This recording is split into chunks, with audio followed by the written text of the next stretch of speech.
Hello guys! For today's video guys, today nagpadagat na naman tayo. So for today's video, nandito tayo sa may Wukaisha Beach. So guys, ito po yung dagat dito sa may Wukaisha. Ayan. Kung sasakay po kayo ng NTR last station po ng Brown Line po, ayan, Wukaisha. So ayan po, papakita ko sa inyo guys. So time check, 2 PM na po. Tirik na tirik po yung araw ngayon. So napakaganda ng panahon guys. Talagang perfect yung weather. Ayan, may mga nagtitent din po. Ayan, mga kababayan natin yan guys, mga Pilipina din na nagde-day off ng Saturday. So ayan guys, diba? Kaninang umaga, kasi dumating kami ng alas 8 ng umaga,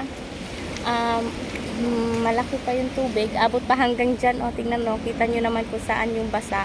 So dyan pa, ngayon alas 2 na, medyo ano na, ayan, low tide na siya. So eto guys, ayan, papasyal natin. Ayun, marami din doon, mga kababayan natin nagka-camping, ayan. So ito guys, napakainit nga lang guys. So ang dagat dito, marami pa ring buildings sa ano lang. Ayan guys, papakita ko sa inyo kung gaano kaganda at saka malinaw po yung tubig dito. Yan, low tide na kasi guys, kaya malayo na yung tubig. Ayan. So ayan guys, iikot ko lang. So ayan, nandyan kami dyan, nagte-tent kami kasama ko ng aking friend, pinsan ko dyan, nandyan.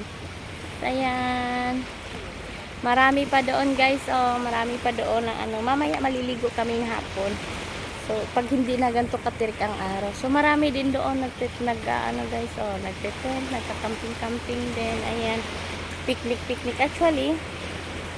Pinag-iisipan pa namin kung maliligo kami o hindi, kasi balak lang naman talaga namin tumambay. So malalaman, pero kami may bihisan. Saka guys, may mga dito, yung crab ba na maliliit, alimango. Ayan guys, kung nakikita niyo, saan siya? Ayan, nasa may bato. Ayan. Saka may mga dito, ano ba ito? Talaba. May mga talaba. So ayan, may sakayan dyan. Ewan ko kung saan ang punta dyan.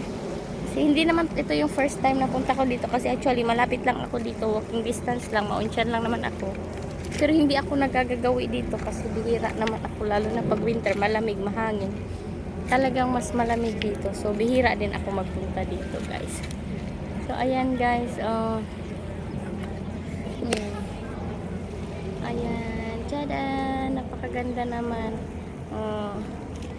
Lumapit tayo ng konti. Ayan, nana.